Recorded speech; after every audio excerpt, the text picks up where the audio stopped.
Let's do accounting for purchase, sales, purchase return and sales return. सबसे पहले हम ये एंट्री करते हैं 15 मई को 2023 को मैंने गुड्स परचेज किया अमित से। पहले मैं ये वाली एंट्री कर रहा हूं, मैंने अमित से गुड्स परचेज किया। तो देखो दो अफेक्ट क्या क्या है। मैंने गुड्स परचेज किया मिस्टर अमित से, तो पहले तो ये होगा परचेज, एक होगा परचेज। अब ये कैश परचेज है, क्रेडिट परचेज है, सर क्वेश्चन में मेंशन नहीं है। मैंने रूल क्या बताया था, रूल बताया था अगर क्वेश्चन साइलेंट है तो हम क्या एज्यूम करेंगे, ये क्रेडिट परचेज है। अगर पार्टी का नाम लिखा हुआ या पार्टी का नाम लिखा हुआ है अमित, तो ये क्रेडिट परचेज है, मतलब मैंने अमित से खरीदा। परचेज मेरा खर्चा है, आपको पता है, और खर्चा मेरा बढ़ रहा है, और जब मेरा खर्चा बढ़ता है तो ये होता है डेबिट। और अमित मेरी लायबिलिटी है, मुझे अमित को पैसे पे करने हैं, लायबिलिटी बढ़ती है तो क्या होता है, ये क्रेडिट होता है। तो सबसे पहले मैं 15 मई को एंट्री करूंगा, 15 मई को एंट्री करूंगा, मैंने अमित से सामान खरीदा, purchase account debit to Amit. कितने का सामान लिया, मैंने लिया 12,000 का, 12,000 का। ओके, ये वाला हो गया। ओके, ये वाला समझ में आ गया। चलो अब वो बोल रहे हैं कि आपको दूसरा goods return to Amit ₹1000, goods return to Amit ₹1000। मैंने अमित से सामान लिया, मैंने अमित को सामान वापस दे दिया, अमित को सामान वापस दे दिया। ओके, मैं ये वाली एंट्री कर रहा हूं अभी, मैंने अमित को सामान वापस दे दिया। तो मैंने वापस दिया है तो वो परचेज रिटर्न हुआ, सेल्स रिटर्न हुआ। Sir goods return to Amit, purchase return, सामान मैंने वापस किया तो परचेज रिटर्न ही होगा, परचेज रिटर्न। जब मैं किसी को सामान वापस लूंगा तो बट ऑब्वियस मैं उससे पैसे वापस लूंगा, तो मैं अमित से पैसे वापस लूंगा। हाँ, अमित ने अभी तक पैसे थोड़ी दिए। तो परचेज रिटर्न मैंने आपको बता चुका हूं, परचेज एक्सपेंस, तो परचेज रिटर्न भी मैं एक्सपेंडिचर ही में ही ग्रुप करूंगा। जब मैंने कोई चीज खरीदी तो मेरा एक्सपेंस हुआ था, अब मैंने वो चीज वापस कर दी, मैंने वो चीज वापस कर दी अमित को, तो मैंने जो पहले खर्चा माना था वो खर्चा था ही नहीं, तो मेरी बुक से मुझे खर्चा कम करना पड़ेगा। तो जब मैं खर्चा कम करता हूं तो ये हो जाता है, ओहो, डेबिट हो जाता है। अमित, मैं जब उसको सामान वापस दे रहा हूं अमित को, तो अमित से पैसे वापस लूंगा ना, पैसे वापस लूंगा तो ये इसको मैं एसेट भी मान सकता हूं, और मेरा एसेट बढ़ रहा है तो भाई एसेट बढ़ रहा है, एसेट बढ़ रहा है तो उसको डेबिट करूंगा। बात समझ में आई नहीं आई? मैं अमित को सामान वापस दे रहा हूं तो मुझे फिर पैसे वापस लूंगा ना, तो मैं एंट्री क्या करूंगा, अमित अकाउंट डेबिट। मैं एंट्री करूंगा कब की है, 18 मई को, 18 Amit account debit to purchase return 1000 रुपए का। क्या है, 1000 रुपए का। बात समझ में आई या नहीं आई? ओके, एक सेकेंड हो, मैं ना एक और आप इसमें ऐड करना चाहता हूं। चलो ये हो गया, बात समझ में आ गई। सर इसको हम अमित को लायबिलिटी नहीं मान सकते, आप इसको लायबिलिटी मानो तो भी वही रूल अप्लाई होगा। सर कैसे, सुनो, मैंने अमित से जब सामान लिया था 12,000 का, मैंने अमित को अपनी बुक्स में लायबिलिटी माना था। हाँ, अब मैं उसको अमित को सामान 1000 रुपए का वापस कर रहा हूं, तो अगर मैं उसको लायबिलिटी कंसिडर कर रहा हूं तो अब मुझे 12,000 की जगह कहाँ गया, अब मुझे 12,000 की जगह उसको 1000 रुपए कम देने, तो मेरी लायबिलिटी कम हो रही है, और लायबिलिटी कम होती है तो क्या होती है, डेबिट। आप कोई भी रूल अप्लाई करो एसेट और लायबिलिटी का, वो डेबिट ही होने वाला है। चलो एक और काम करता हूं, इसी में ना मैं एक और ऐड कर लेता हूं जिससे आपको और अच्छा कंसेप्ट क्लियर हो जाए। 20 मई को पेड अमित ₹9,000। मैंने अमित को 9,000 रुपए पेमेंट कर दिया है, पेड अमित ₹9,000। ठीक से लिख देता हूं, ₹9,000। लो भाई, मैंने अमित को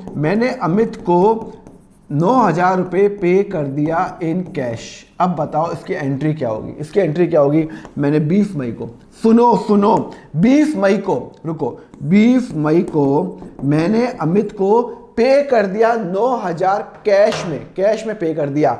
तो अब इसकी एंट्री करके बताओ, सी मैं अमित को पे कर रहा हूँ, हाँ मैं अमित को पे कर रहा हूँ, तो मेरे यहाँ से तो कैश तो गया, और किसको पे कर रहा हूँ, अमित को पे कर रहा हूँ, तो अमित का अकाउंट तो आएगा, जिसको मैं पे कर रहा हूँ अमित का आएगा ही आएगा, ये तो मैं सेटलमेंट कर रहा हूँ। तो अब मेरे यहाँ पे कैश तो मेरा एसेट है, हाँ कैश भैया मेरा एसेट है, तो मेरा कैश जा रहा है। जब मेरा कोई कैश जाता है, एसेट जाता है, जब मेरा कोई एसेट कम होता है तो वो क्रेडिट होता है, मैं इसको पे कर रहा हूँ। ओके, तो इसका मतलब है, अगर मैं इसको छोटा कर लेता हूँ तो ये मेरा क्रेडिट होगा कैश। अच्छा, अमित क्या था मेरी बुक्स में, पर अमित मेरी बुक्स में लायबिलिटी था, अमित मेरी बुक्स में लायबिलिटी था, क्योंकि मैंने अमित को, जब मैंने खरीदा था तो मुझे अमित को 12,000 पे करने थे, 1,000 का माल वापस कर चुका हूँ, 11,000 अभी पे करने हैं, 11 में फिर मैंने इसको 9,000 पे कर दिए, तो अमित को क्या मैं लायबिलिटी कंसीडर कर सकता हूँ, क्या कर सकता हूँ ना सर? क्यों? क्योंकि अमित को मैंने पे कर दिया, तो इसका मतलब है मेरी बुक्स में मैंने अमित को क्यों पे किया, क्योंकि मेरी बुक्स में अमित लायबिलिटी चलता हुआ आ रहा है। अच्छा सर, लायबिलिटी चलता हुआ आ रहा है, वेरी गुड सर। तो एक मिनट सुनो, जब मैंने अमित को मैंने पे कर दिया 9,000 रुपये, तो मेरी लायबिलिटी 9,000 रुपये कम हो जाएगी। जब मैं यार किसी को पे कर देता हूँ, मेरा पुराना हिसाब के, आपने अपनी बुक्स में लिखा हुआ है अमित को आपको पे करना है 12,000 माइनस 1,000 11,000 रुपये, आपने 9,000 पे कर दिया, तो जब आप 9,000 किसी को पे करते हो तो आपकी बुक्स में लायबिलिटी कम नहीं होगी, आपके बुक्स में लायबिलिटी हो गई है कम, और लायबिलिटी कम होती है तो क्या होगी, डेबिट। आपने अमित को पे कर दिया तो आपकी लायबिलिटी कम हो गई, लायबिलिटी कम तो डेबिट। तो आप एंट्री क्या करोगे, आप एंट्री करोगे क्या करोगे, Amit account debit, Amit account debit to, आपने उसको कैश पे किया 9,000 रुपये, पर बाकी का अमाउंट बाद में पे करेगा। 12,000 का सामान लिया, 1,000 का वापस किया, टोटल 11,000 बाकी है। अमित को 12,000 देने थे, 1,000 माइनस हो गए, 11,000 देने, 11 में से 1,000 9,000 दे दिए, 2,000 बाद में दे दूंगा। समझ में आया नहीं आया? ओके, आगे बढ़ूं क्या? Machinery purchase in cash for ₹40,000, मैंने मशीनरी खरीदी। सर मशीनरी जब मैंने मशीनरी खरीदी, रुको आप मत लिखना, फिर परचेज अकाउंट करो ना, और फिर कैश अकाउंट करो ना, आपने कैश में खरीदा, नहीं गलत है। फिर क्यों? अरे मैंने आपको कंसेप्ट बताया था ना, machinery is not my goods. जब मैं कोई गुड्स खरीदूंगा तो ही परचेज आएगा, जब मैं गुड्स बेचूंगा तो ही सेल्स आएगा। मशीनरी मेरा गुड्स नहीं है, वो मेरा क्या है, वो मेरा एसेट है। तो मैं यहाँ पे मशीनरी अकाउंट करूंगा, मशीनरी करूंगा। मैंने मशीनरी खरीदी, मेरा एसेट बढ़ रहा है, और जब मेरा एसेट बढ़ता है तो डेबिट होता है, मेरा कैश एसेट है, और जब मेरा एसेट कम होता है तो वो क्रेडिट होता है। तो मैं एंट्री क्या पास करूंगा, machinery account debit, machinery account debit to cash, कितना भाई साहब, फॉर 40,000 रुपये, 40,000 रुपये। समझ में आया नहीं आया? मैंने मशीनरी खरीदी और उसको कैश पे किया, तो machinery account debit to cash. Okay, समझ में आया? ओके, कोई डाउट आ रहा है क्या इसके अंदर? नहीं सर, कोई डाउट नहीं आ रहा। मशीनरी मैंने परचेज की, कैश पेमेंट किया, खत्म। परचेज अकाउंट, जो बच्चा बोल रहा है ना परचेज अकाउंट, अरे समझो ना, गुड्स जब खरीदूंगा तब परचेज। मशीनरी मेरा गुड्स है क्या? अरे पेन बनाने के लिए मशीनरी खरीदी, वो मेरा गुड्स नहीं है। गुड्स खरीदूंगा तो परचेज। अगर मैं मशीनरी, फर्नीचर, व्हीकल खरीदूंगा तो परचेज नहीं आएगा, एसेट अकाउंट आएगा। एसेट बढ़ रहा है तो डेबिट होगा। क्लियर है? ये डेबिट होगा। क्लियर है? ओके, आगे। Goods sold to Neha. चलो पहले मैं ये कर लेता हूं। मैंने नेहा को सामान बेचा, तो जब मैंने सामान बेचा तो सेल्स आएगा, सेल्स आएगा, हाँ सर सेल्स आएगा ना। और मैंने किसको बेचा? नेहा को, तो नेहा से पैसे लूंगा मैं। सर एक मिनट, क्वेश्चन में कैश और क्रेडिट नहीं लिखा हुआ। अरे पार्टी का नाम मेंशन है ना, बताया था ना रूल नंबर 4। अगर क्वेश्चन में कैश और क्रेडिट मेंशन नहीं है, पार्टी का नाम है, तो वो क्रेडिट परचेज है, क्रेडिट सेल है, दोनों में अप्लाई होता है परचेज और सेल में। तो सेल्स तो मेरी इनकम होती है, और जब इनकम जब होती है मेरी, जब मैं कुछ सामान बेचता हूँ तो मेरी इनकम बढ़ रही है तो क्रेडिट हो जाएगी। और मैं नेहा को सामान बेच रहा हूँ, उसने मुझे पैसे नहीं दिए, तो वो पैसे बाद में देगी, फ्यूचर में देगी, तो वो मेरा एसेट बन रहा है। She is becoming my asset, और मुझे उससे पैसे लेने हैं तो उसको मैं करूँगा, डेबिट करूँगा। मेरा एसेट बढ़ रहा है, मुझे नेहा से पैसे लेने हैं, तो नेहा को मैं डेबिट करूँगा। तो एंट्री क्या पास करूँगा? मैं एंट्री पास करूँगा, Neha account debit to sales. कितना? 7,000 रुपये कब हो जाएगा? 15 मई को। ओके उसके बाद क्या हुआ? उसके बाद मैंने नेहा को गुड्स रिटर्न, नेहा ने मुझे गुड्स वापस कर दिया। मुझे गुड्स, मैं ये वाली एंट्री कर रहा हूँ, नेहा ने मुझे गुड्स वापस कर दिया। ओहो, तो मुझे नेहा वापस करेगी फ्रॉम नेहा, तो मुझे वापस होगा, तो मेरे लिए हो गया सेल्स रिटर्न, मेरे लिए हो गया सेल्स रिटर्न। पर कैसे? अरे भाई नेहा ने मुझे गुड्स वापस दिया, नेहा ने मुझे गुड्स वापस दिया, तो मेरे लिए क्या हो गया? सेल्स रिटर्न हो गया। मैंने सामान बेचा था, वापस आ गया। और नेहा को मुझे पैसे देने पड़ेंगे, नेहा को मुझे पैसे देने पड़ेंगे, मुझे देने पड़ेंगे। अच्छा समझ में आया? सेल्स रिटर्न आपको बता चुका हूँ, सेल्स इनकम है तो सेल्स रिटर्न भी इनकम ही होती है, ये बात ध्यान रखना। जब मेरा सामान बिका था, जब मेरा सामान बिका था, जब मेरा तो मेरी इनकम हुई थी, तब मेरा इनकम बढ़ी थी। पर अभी मुझे नेहा वापस दे रही है सामान, नेहा वापस दे दिया 300 रुपये का सामान। अरे यार तो मैं क्या करूँ, 300 का सामान वापस दे दिया, तो इसका मतलब है 300 रुपये से मेरी इनकम कम हो गई, इनकम कम हो गई ना। अरे मैंने पहले सामान बेचा था, नेहा को इनकम माना था, ये 7,000 रुपये इनकम नहीं माना था क्या? माना था ना, 7,000 रुपये मेरी इनकम ही तो है ये। पर अब मेरी इनकम कम हो गई ना, तो इनकम कम हो गई है, कितने पे कम हो गई है? पर 300 पे कम हो गई है, तो ये मेरी इनकम कम हो रही है, तो ये हो जाएगा डेबिट। क्लियर है? समझ में आया? ओके। अब नेहा को मैं लाइबिलिटी कंसिडर करूँ या एसेट? दोनों कंसिडर कर सकते हो। सुनो, नेहा ने मुझे सामान वापस दिया, तो एक काम करता हूँ, अगर मैं इसको लाइबिलिटी मानता हूँ, अगर, तो मुझे नेहा को पैसे वापस देने, मुझे नेहा को पैसे वापस देने हैं, हाँ देने हैं ना। फिर तो ये मेरी बन गई लाइबिलिटी। मुझे नेहा ने सामान वापस दिया, तो मुझे नेहा को पैसे देने हैं, तो लाइबिलिटी बन गई। और लाइबिलिटी के अंदर लाइबिलिटी मेरी बढ़ रही है, तो ये हो जाएगा क्रेडिट। हाँ सर, नेहा को मुझे पैसे देने ना, या सामान वापस देना, मुझे को पैसे देने पड़ेंगे, लाइबिलिटी बढ़ रही है। सर एसेट भी तो मान सकते हो। चलो एसेट मानूंगा तो भी एक ही बात हो गई। पर कैसे? चलो एसेट मानो। चलो, जब मैंने नेहा को सामान बेचा था, तब मुझे नेहा से पैसे लेने थे, तो मैंने उसको एसेट मान लिया। अब नेहा ने 7,000 में से 300 का सामान वापस कर दिया, तो इसका मतलब है अब मुझे नेहा से 300 रुपये कम लेने हैं। भाई मैंने 7,000 का सामान बेचा था, 300 रुपये मुझे नेहा से अब कम लेने कम लेने, हाँ कम लेने। तो अगर मुझे 300 रुपये कम लेने हैं, इसका मतलब मेरा एसेट कम हो रहा है। अब जब मेरा एसेट कम होता है तो क्या होता है? क्या होता है? क्रेडिट होता है। सॉरी, क्या होता है? क्रेडिट। आप उसको एसेट मानो, लाइबिलिटी मानो, पर मेरा मानना है आपको लाइबिलिटी मानो, लाइबिलिटी का रूल अप्लाई करो, तो आपका आंसर ज़्यादा लॉजिकल आएगा। नेहा को जब आपने सामान बेचा, आपने एसेट माना 7,000 का, अब 7,300 वापस कर दिए, तो 300 पे मेरा नेहा से मुझे पैसे कम लेने, तो 700 कम, 300 कम लेने हैं, तो एसेट मेरा कम हो गया, ऑटोमेटिकली क्रेडिट हो गया। अब पर मैं आपको मानता हूँ इसको लाइबिलिटी कंसिडर करो, आप इसको लाइबिलिटी कंसिडर करो, और लाइबिलिटी मेरी बढ़ रही है क्योंकि मुझे नेहा को पैसे देने हैं, तो लाइबिलिटी क्रेडिट हो जाएगी, तो क्रेडिट। तो एंट्री क्या होगी? एंट्री कब होगी?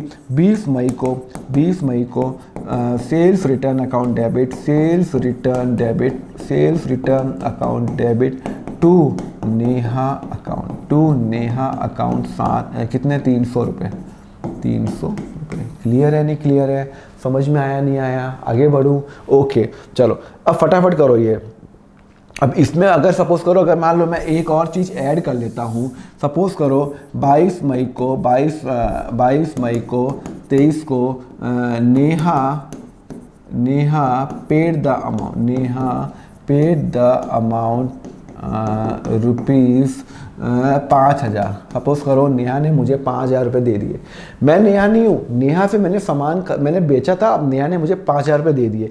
तो जब मुझे नेहा ने पे किया है, उससे कोई फ़र्क नहीं पड़ता, मुझे तो पैसे आए ना। तो मैं इन कैश क्वेश्चन में लिखा हुआ है इन कैश, तो मेरे पास कैश आया और मुझे नेहा ने दिए। मेरे पास कैश मेरा एसेट होता है, मेरा एसेट बढ़ रहा है। अब मेरा एसेट जब बढ़ता है तो वो डेबिट होता है भाई साहब, तो वो डेबिट होता है। और नेहा क्या है? मुझे नेहा को पैसे वापस देने हैं, नेहा क्या है, नेहा ने मुझे पैसे पे क्यों किए, बिकॉज मेरी बुक्स में वो एसेट आ रहा होगा। अगर अगर मेरी बुक्स में एसेट आ रहा होगा, जैसे ही मुझे नेहा ने 5,000 रुपये दे दिए, तो मतलब अब मुझे नेहा से 5,000 रुपये आ गए, तो अब मेरी बुक से मुझे नेहा को 5,000 से काटना पड़ेगा। तो 5,000 से काटूंगा मतलब मेरा एसेट जो है, क्योंकि मेरी बुक्स में नेहा एसेट था, तो अब वो 5,000 से मेरा एसेट कम हो गया। अरे भाई मेरी बुक्स में मुझे नेहा से मुझे 7,000 माइनस 300 6,700 लेने थे ना, अब नेहा ने 5,000 पे कर दिए, तो मेरी बुक्स में तो नेहा एसेट थी, 5,000 पे कर दिए, तो अब नेहा का नाम 5,000 से काटना पड़ेगा, एसेट कम करना पड़ेगा, एसेट कम करना पड़ेगा तो क्रेडिट हो जाएगा। तो एंट्री करूंगा cash account debit to Neha, तो मैं 22 को एंट्री करूंगा, मैं 22 को एंट्री करूंगा कैश अकाउंट बाय 22 को एंट्री करूंगा cash account debit, okay brilliant, to Neha. मुझे नेहा से 5,000 रुपये आ गए, 5,000 रुपये आ गए। क्लियर है, आगे बढ़े। Goods purchase from Manav in cash. चलो अब फटाफट बताओ। अब मैं ना इसमें ना ज़्यादा टाइम नहीं लगाऊंगा, ये वाला एंट्री कर रहा हूँ। मैंने गुड्स परचेज किया, जब मैं चीज़ परचेज करता हूँ तो परचेज, और मानव से खरीदा, उससे क्या फ़र्क पड़ता है। क्वेश्चन क्लियरली बोल रहा है कैश में, क्वेश्चन क्लियरली बोल रहा है कैश में, तो ये मैं कैश ही मानूंगा। क्वेश्चन में मैं तो नहीं आर्ग्यू करूंगा कि पार्टी का नाम मेंशन है, क्वेश्चन बोल रहा है कैश तो कैश। परचेज मेरा डेबिट होगा बिकॉज ये मेरा एक्सपेंस है और एक्सपेंस मेरा बढ़ रहा है, ये मेरा एक्सपेंस है, एक्सपेंस बढ़ रहा है। कैश मेरा एसेट है, सिंस मैंने उसको पे कर दिया तो मेरा कैश जो एसेट है वो कम हो रहा है, वो कम हो रहा है, मेरा कैश कम हो रहा है। जो मेरा एसेट, जब मेरा एसेट कम होता है तो मैं क्या करता हूँ, क्रेडिट करता हूँ, क्रेडिट करता हूँ। तो मैं एंट्री करूंगा परचेज अकाउंट डेबिट, मैं एंट्री करूंगा purchase account debit to cash. मैंने कैश में खरीदा, क्या खरीदा मैंने, 12,000 का माल खरीदा। किससे खरीदा, मानव से, मानव से खरीदा। कब की बात है, 25 मई 2023 की, ओके। उसके बाद क्या हुआ, उसके बाद हुआ गुड्स रिटर्न 100 टू मानव। मैंने उसको मैंने 12,000 का सामान कैश में लिया, अब मैंने उसमें से ना 100 रुपये का सामान है ना, मैंने वापस कर दिया। 100 रुपये का सामान मैंने वापस कर दिया। अरे बाबा 100 रुपये का सामान मैंने वापस कर दिया, बल्ले बल्ले। इसका मतलब है कि मैंने कोई चीज़ खरीदी, मैंने कोई चीज़ खरीदी और मानव को वापस कर दी। मानव, रिटर्न टू मानव, तो इसका मतलब है ये परचेज रिटर्न है, सेल्स रिटर्न नहीं है। आपको परचेज रिटर्न और सेल्स रिटर्न में तो समझ में आ गया नहीं आ गया। जो चीज मैं वापस कर देता हूं तो वो परचेज रिटर्न होगा, जो मुझे वापस आएगी वो सेल्स रिटर्न होगा। और मैंने किसको वापस किया, मानव को। मानव ने अभी तक मुझे वापस पे किया, सर नहीं किया, ओके, क्वेश्चन में कहीं नहीं लिखा हुआ। तो गुड्स रिटर्न मैंने रिटर्न किया, परचेज मेरा एक्सपेंस होता है, ध्यान रखना था, परचेज रिटर्न भी एक्सपेंस है। तो जब मैं किसी से परचेज करता हूं तो मेरा खर्चा बढ़ता है, तब मेरा खर्चा बढ़ता है। पर जब मैं किसी को परचेज किया हुआ चीज़ वापस दे देता हूं तो मेरा खर्चा कम होता है। अरे यार, जब मैंने मानव से खरीदा था तब मैंने खर्चा माना था, अब मैंने उसको सामान वापस दे दिया तो इसका मतलब मेरा खर्चा कम हो गया। खर्चा कम हो गया तो क्या हो गया, क्रेडिट हो गया। खर्चा कम हो गया तो क्या हो गया, क्रेडिट हो गया। अब मैंने मानव को सामान वापस दिया तो यार मैं मानव से पैसे लूंगा ना यार, सिंपल सा कंसेप्ट मानो ना यार, मैं मानव से पैसे वापस लूंगा ना। हाँ, जब मैं मानव से पैसे वापस लूंगा तो मैं उसको क्या करूंगा, मेरा वो एसेट बन गया और इसको बन जाऊंगा मैं डेबिट करूंगा, बिकॉज मेरा एसेट बढ़ रहा है, मेरा एसेट बढ़ रहा है, मेरा एसेट बढ़ रहा है। सब समझ में नहीं आया, सुनो ना। मैंने मानव को सामान वापस दे दिया तो मानव से पैसे नहीं लूंगा, वापस लूंगा ना वापस। जब मानव से पैसे लूंगा तो मेरा एसेट बढ़ रहा है और मेरा एसेट बढ़ रहा है और एसेट मेरा बढ़ रहा है तो क्या होगा, डेबिट होगा। तो मुझे मानव से पैसे लेने हैं, कितने रुपए लेने हैं, 100 रुपये। तो मैं एंट्री क्या करूंगा, मैं एंट्री करूंगा Manav account debit, Manav account debit to purchase return.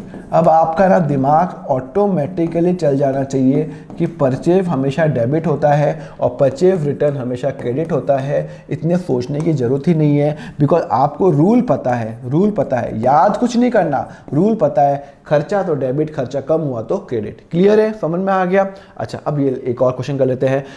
Furniture return to Home Depot ₹700। मैंने फर्नीचर होम डिपो को रिटर्न कर दिया, मैंने फर्नीचर होम डिपो को रिटर्न कर दिया। फॉर 1 मिनट, फर्नीचर रिटर्न किया, एक मिनट आप मत लिखना, कौन बच्चा बोला ये परचेज रिटर्न है? कौन बच्चा बोला नहीं है? कोई बोला क्या परचेज रिटर्न है? अरे नहीं है सर, क्यों नहीं है? अरे भाई सिंपल सी बात है, मैंने कोई चीज खरीदी तो मैंने वापस दी, वो परचेज रिटर्न होता है। पर वो गुड्स के बारे में है, वो गुड्स के बारे में है, ये गुड्स नहीं है, ये फर्नीचर है। फर्नीचर जब मैंने खरीदा था, मैंने परचेज यूज नहीं किया, तब मैंने फर्नीचर किया होगा। अरे वापिस बता रहा हूं, जो पेन के अंदर मैं पेन बनाता हूं, पेन के अंदर जो सामान जाएगा वो मेरा गुड्स है। यहां पे मैं फर्नीचर खरीद रहा हूं, फर्नीचर खरीदना मेरा गुड्स नहीं है। फर्नीचर वापस बेचना वो मेरा गुड्स नहीं है। मैंने कोई फर्नीचर रिटर्न किया तो वो परचेज रिटर्न में नहीं आएगा, वो आएगा फर्नीचर में ही आएगा। और मैंने उसको रिटर्न किया तो होम डिपो, उससे मुझे पैसे नहीं आए तो मुझे होम डिपो लिमिटेड का अकाउंट बनाना पड़ेगा। फर्नीचर, तो यहाँ परचेज रिटर्न नहीं आके क्या आएगा? ये आएगा फर्नीचर अकाउंट। जब मैं गुड्स खरीदता हूँ तो परचेज, बेचता हूँ तो फिर खरीदा हुआ सामान वापस गया तो परचेज रिटर्न। गुड्स की बात कर रहा हूँ, पर यहाँ पे furniture is not a good, not a good, तो मैं फर्नीचर अकाउंट करूँगा। मेरा फर्नीचर मेरा एसेट है, मेरा एसेट है। और जब मैं फर्नीचर वापस करता हूँ किसी को तो मेरा एसेट कम नहीं हो रहा। मेरी दुकान पे फर्नीचर था, सोफ़ा लाया था, अच्छा बेकार निकला, वापस दे दिया, तो मेरा एसेट कम हो गया। Credit, credit. अब मैंने किसको वापस किया? होम डिपो को। होम डिपो को फिर मैं उससे पैसे वापस नहीं लूँगा 700 रुपये।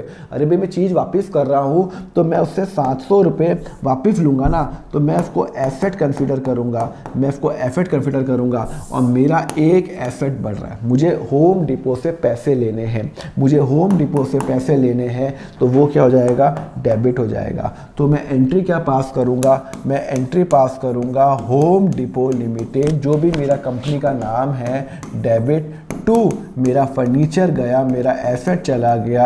और कितने रुपए का फर्नीचर गया? 700 रुपये का, तो मैं एंट्री करूंगा 700 रुपये की। कंसेप्ट क्लियर हो गया? आगे बढ़ूं? ओके चलो, तो ये मैं आपको रूल तो आपको 4 बता ही चुका हूं। हेलो स्टूडेंट, बहुत बच्चों की डिमांड आती है कि सर हमें आपसे सीए फाउंडेशन का अकाउंट्स पढ़ना है। तो आपके लिए गुड न्यूज़, मेरा सीए फाउंडेशन का बैच चल रहा है। अभी तो वो बैच फुल हो गया, नेक्स्ट बैच बहुत जल्दी स्टार्ट होने वाला है। अगर आपको वो ज्वाइन करना है, नॉर्मली उस बैच में मेरी वेट लिस्ट रहती है, तो आप नीचे गूगल फॉर्म का लिंक है नीचे डिस्क्रिप्शन पे, उसको भरिए। जैसे आप गूगल फॉर्म का लिंक भरेंगे, जैसे मेरा नेक्स्ट बैच ओपन होगा, मेरी टीम आपको कॉल या व्हाट्सएप करेगी। सो फटाफट वो गूगल फॉर्म का लिंक भर दीजिए अगर आप अकाउंट्स में इंटरेस्टेड है सीए फाउंडेशन का। Thank you very much student for watching the lecture. Next part का लिंक आपको नीचे डिस्क्रिप्शन में मिल जाएगा, प्लेलिस्ट का लिंक दिया हुआ है। अगर आपको क्लास 11th और 12th के फुल लेक्चर्स चाहिए, इन डेप्थ के अंदर चाहिए, तो आप मेरा यहाँ पे ज्वाइन नाउ बटन पे क्लिक कर सकते हैं, जहां पे मैंने क्लास 11th को अराउंड 160 आवर्स का जो लेक्चर्स है, अराउंड 400 क्वेश्चन मैंने व्हाइट बोर्ड पे करा रखे हैं, एंड 12th के 1000 क्वेश्चन मैंने व्हाइट बोर्ड पे करा रखे हैं, और वो अराउंड 240 आवर्स के हैं। तो आप ज्वाइन कर सकते हो, नीचे ज्वाइन नाउ बटन क्लिक करो। आपके जो चार्जेस रहेंगे बहुत ही नॉमिनल रखे हुए हैं। क्लास 11th का only 199 rupees per month, and class 12th का है ओनली 299 पर मंथ। इसके अंदर मेरे नोट्स भी शामिल है। तो just click on the join now button और आपको दोनों का एक्सेस मिल जाएगा। Thank you very much. Next part देखने के लिए नीचे लिंक पे क्लिक कर लेना। Thank you.